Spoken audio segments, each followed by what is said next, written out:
What is up, YouTube? Welcome back to the channel. Panda here, and we are looking at some info for Watch of Realms today. And guys, I am really excited about this because something that has been sort of teased around the community for a little while now is finally coming to the game. Actually, pretty soon. We're looking at maybe about 2 or so weeks. I don't think there's an official date that I've seen so far, but I also haven't read through this whole thing. But it does say mid-December, guys, and that feature is the Immortal Codex. So this update preview dropped today. It is for all of the info of stuff that's going to be coming out around December, at least like the general consensus. And I wanted to kind of read through it with you guys. There's a lot of stuff on here that I kind of already know about, and a lot of stuff on here that I probably don't know about. Again, I haven't read through it all, but let's just dive right in. So first things first, we are getting the Immortal Codex. So basically what this Immortal Codex is it's a place that has a series of bosses that have various mechanics. So for example, when you go into a stage now, typically you want to bring in a set amount of things, right? You want to have a couple tanks or a couple healers and some DPS. You want to have like a nice mishmash. Well, in this stage, that's not necessarily the case. For example, a little bit of a spoiler here, there is one stage that is purely healing. There's only platforms, and you don't want to deal any damage because the damage gets dealt by these statues, and you need to keep the statues alive via healing, damage reduction, etc. And as time goes on, the statues will take less take more damage, and so it ramps up pretty quickly. This is why a lot of people said when Aylin came out that she was going to be very good in the Immortal Codex because she's a pure healer and she does nothing but heal, and it's a lot of healing. So people such as Aylin and Sadie, and of course your typical healers like your Leias, your Eloins, all of those different things, you're going to have a lot of success with those as well. But that's just one of the stages. I mean, I wouldn't be surprised if we had like a tank stage where you only want to bring tanks. So there's a lot of interesting stuff. I don't know everything about it, but I'm really looking forward to this, primarily for me because I've made a lot of progression in the game, and this is something new that I haven't even had a chance to look at. And I purposely sort of avoided it on Forerunner server because I want to be able to experience it for the first time with you guys on stream and in videos, and I'm very excited about that going forward. But that is not all that's coming. We are also getting the new faction, the Supreme Arbiters. If you didn't already know, which I'm sure you have if you've seen anyone else's videos, but we are getting a new faction, and not only are we getting a new faction with a ton of new heroes, but there's also some current heroes that are going to be getting a dual faction. In particular, there's two of them. There's a really old hero, which is Valkyra, which I'm really excited about because I actually have an A1 Valkyra, so she's going to be getting a little bit of a buff because the Arbiters is like the opposite of the Chaotic faction. So the way that I kind of see this in a lot of games, you have like your base elements, then you have like a light and a dark. That's kind of how I feel like this is. Your Chaos is like your dark faction, and your Arbiters are going to be like your light faction. So they're going to counteract each other. So because of that, Valkyra is going to be getting a reduction in arena cost, which I'm really excited about because, like I said, I have A1 Valk, which means she's got a ridiculous, like, I think it's 5 tile range, and I think it goes to 6 with her ultimate. So she's going to be able to hit the whole map, which is really cool. And she'll have that -5 cost, which is really exciting. But not only that, if you happen to pull this last weekend and get lucky and pull yourself a Constance, Constance is also going to be getting this Arbiter faction. And so there's already 2 heroes in the game that, at least that I'm aware of at the moment, that will have this faction tag, not including, of course, all the ones that are coming forward. So the emergence of powerful dark forces led some members of the Collective to seek a power strong enough to combat them. They made forbidden agreements with the Unnamed and reformed into the Chaos Dominion. The remaining members sought out the gods of order and harmony in search of a more just power, forming the Supreme Arbiters. So again, this is really exciting. I'm very much looking forward to it. There are some really busted characters, in particular this guy over here. I believe his name is Praetus. He's the legendary lord for the faction. He is insane. Crazy good. I can't wait to give you guys information on that. I haven't done it yet because, again, I want it to be a little closer to when the characters are actually coming to the global servers. But yeah, then of course we are getting a new skin, which is for Mari, which is the Serenade of Tides. This is going to be a free skin that we just get for free. Probably going to be a Christmas skin, I would assume. she's a snowy type person, it kind of makes sense that it'll just be like maybe like a 7-day login. You get a free Mary skin at the end. Maybe you get some energy, a couple gems, little things, nothing crazy. But free skins are always cool if you want to have a cool skin. It kind of gives you that I was here when this happened thing, which is pretty awesome. We are also getting some new demon soldiers, and I gotta say, this I'm actually really excited about because at the moment, GVG is I don't want to say stale because it's not. It is still a really fun game mode, and it does take, some thinking about how you're going to place your defenses, and we're still kind of learning a little bit of the meta. But at the moment, there's really only like 3 offensive metas in the form of using your demon soldiers, and that's using your archers, which I've covered on the channel already. That's using your bombers or your suicide champion or demons, and then that's using your mages, your AoE mages. Those are kind of the 3 main ones. So I'm really excited to see what these bring. So we've got the Demon Soldier Shadowcaster, which is a melee spellcaster with low survivability but possessing significant magic damage capabilities. This right off the bat makes me think of like basically a magic rogue. So maybe they'll have some kind of invisibility, and then once they attack, they're really squishy, but they can get a really large hit off. Something along those lines, maybe. We'll have to see. And then the Demon Soldier Necromancer, which is the one I think I'm the most excited about, and it's a special unit with lower damage output, but it can summon skeletal fighters to aid in combat. Now, of course, I think this is going to depend on how strong these are, because if they're really, really weak, we may just see them get destroyed by any type of AoE damage, like a Valkyra or a Hotset or, a Vierna, whatever. Any type of real strong AoE damage could just destroy them, in which case Necromancer may not be that great. It will also, I guess, kind of depend on how many show up.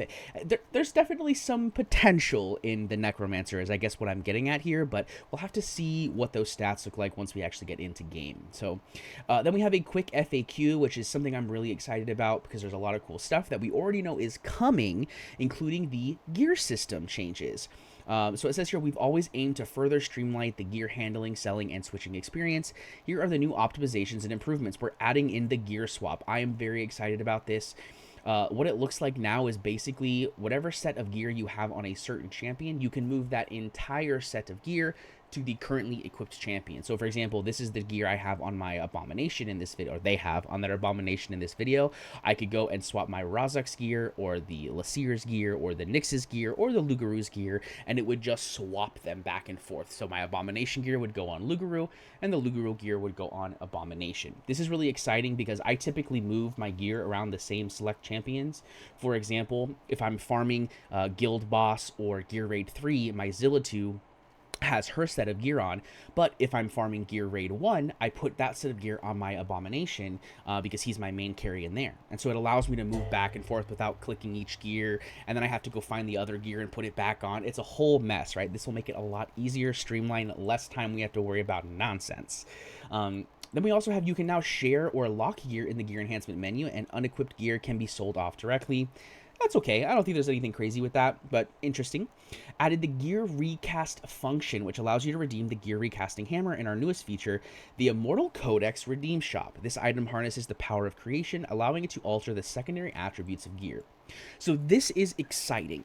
However, there is a big catch to if this is going to be a viable function. From what I understand, from what I've seen from images from the Forerunner servers, it's very expensive. And you can only get, it's very exclusive and expensive. I don't believe there has been any events yet that have had this, but I would not be surprised if we ended up getting events that had these gear recasting hammers as rewards. If that is the case, it's still going to be exclusive, but that's not necessarily a bad thing in my opinion. You still need to farm gear in the game.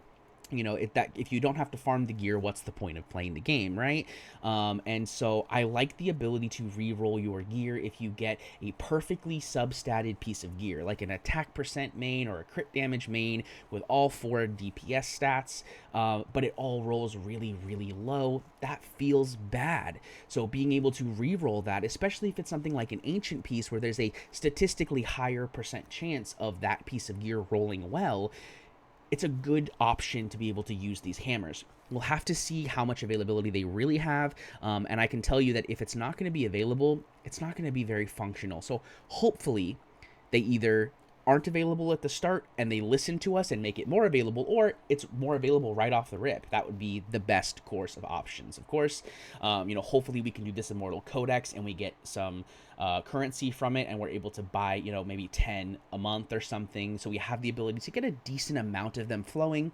But from what I saw, it looked like you exchange legendary currency for when you disassemble a legendary. You get those gold coins, and that does not seem viable until very end game, and even then it kind of feels bad to use that currency that you could use for a legendary soulstone on a gear recasting hammer. So I don't know, we'll see what happens. I want to see definitely more. It does sound like there's going to be a new shop that they're introducing with the Immortal Codex, and maybe that has a much more abundant source of these hammers. So hopefully we'll see what happens. The chat channels are often flooded with messages affecting players' gaming experience. This is okay. Personally, it doesn't bother me. I don't really check the chat unless I see someone get a 5-star lord and then I look at it and I'm salty. But other than that, it doesn't really bother me. I'm not super worried about it. Sometimes I mistakenly dismiss my heroes with an accidental press. How can I prevent this? Just lock your champions that you don't want to sell. It's... It definitely sucks, but it's part of the game. You got to be careful. Don't make those types of mistakes. I'm sorry it happened to you. If it's happened to you, that sucks. I know someone in my guild recently accidentally awakened their they used their non-built to get awakened by their built champion, and that was rough. He lost some skill ups, and it was a little unfortunate, and unfortunately they can't fix it. So definitely be careful, always double check. That's kind of the best way to do it. I'm finding it difficult to use demon soldiers in Guild Wars. Any help available on this? Well, if you asked this question, you can check out my YouTube channel here. If you've seen my YouTube, I have some videos on demon soldiers. I actually have videos of me doing my attacks, so you can see the exact strategies. And there's also several other people, like Fastidious, for example, who has a very long and descript video that he did with a couple people from Forerunner, and it has lots of really good information, so you can go check him out. And yeah, I have some content here as well. You can check out streamers. I typically stream my GVGs on days that I'm streaming, so you'll be able to get some cool information there. Watch, you could always ask questions, really cool. But it looks like they are adding some stuff into the game, which they're adding Demon Soldier video guides in the attribute page of each Demon Soldier. I don't know how much that's going to help, because to be honest, no offense to Moonton, but they do not play the game like we do, in my personal opinion. And a lot of the times they give information that's not necessarily false, but it's also not necessarily optimal. So we'll have to see what those look like. Maybe they'll reach out to the content creators to make those, and that would be kind of cool. Being able to make the stuff to have it put in the game, so we can help you guys even if you're not watching our YouTube, which would be really cool.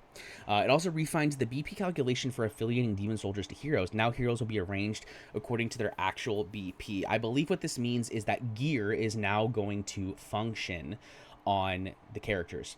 So for example, Valkyra is my highest BP character right now because she's A1, but she's not my highest BP character on my actual character page because her gear is not as good as the gear on, for example, my Cetrum or my Zillatu. And so because of that, she's my highest ranked thing for demon soldiers because she's got, some skill ups, she's got A1, so she has that really high base BP, but now hopefully that gear, what I'm assuming again is that gear will be included, which is actually really exciting, because now for those of us that have really good gear sets, we'll be able to get a little bit more power, which I think is a little more fun. Because for example, if you have someone who just spends all their gems on summons and has like an A5 legendary, they might beat you because your gear doesn't matter, and you spent your diamonds on farming, right?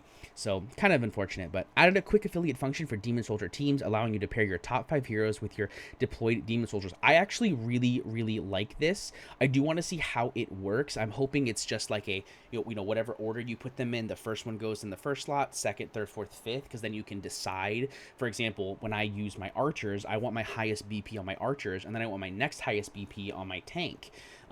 So I can kind of position it that way, and that would be really nice. So if you make any changes, you don't have to worry about going in and double checking. Could be really cool. Is there any special news that you can share with us? So this one I'm actually really, really excited about. They have added a new reward for clearing all stage 18s of the gear raids, and that is a free legendary hero. It just grants you a random legendary hero, and guys, it's not just regular legendaries. The lords are included in this. There was someone on Forerunner who logged in after they made this change and was given a Leia.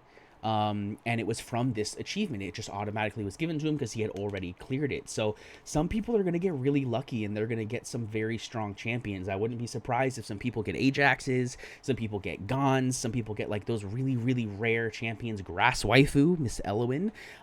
So I'm really excited about this because I'm just going to get a free legendary once this goes live, and that's really exciting. Hopefully it's a good legendary. Maybe a Silas would be kind of cool, and I get a Vierna this weekend. We'll have to see.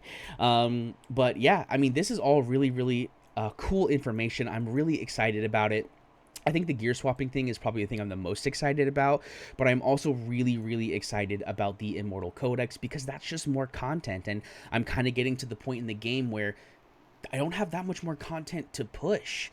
And so having a whole new game mode where there's going to be a ton of new stuff to do is going to be really, really exciting, and I'm super excited about it. But this video has dragged on way longer than I wanted it to, but I wanted to go over all this information and give you guys my opinions. Hopefully you guys liked it. If you did, leave a thumbs up on the video and leave me a comment down below. What is the thing you are looking forward to the most about this new feature? Again, like I said, it's probably Immortal Codex and gear swapping. What do you guys think? I'd like to know. Maybe we could start a little discussion about it. But guys, that's going to be it for me today. I really hope you enjoyed this one. Please hit the subscribe button if you want to see more content from me like this in the future, and I will see you in the next one. Peace.